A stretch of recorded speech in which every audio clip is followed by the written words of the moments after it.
Phone করছি, স্বাস্থ্য ভাই ফোন করছে, বাসায় আসার পরে দেখি যে এই অবস্থা। স্যারেরা আসছে ২ নং ওয়ার্ড কালিকাপুর গ্রামের এক বৃদ্ধ মহিলাকে দুর্বৃত্তরা রাতের আধারে ছিলেন, সুস্থ মানুষ ছিলেন, জবাই করে দিয়ে চলে গেলেন।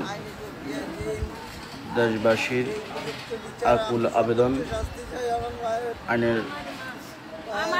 আইন ও শৃঙ্খলা বাহিনীর দৃষ্টি আকর্ষণ করে বলছেন অতি দ্রুত খুনিদেরকে গ্রেফতার করার জন্য জানানো যাচ্ছে। সবাই খুনিকে আইনের আওতায় আনার জন্য এবং খুনির সর্বোচ্চ শাস্তি ফাঁসির দাবি করছেন।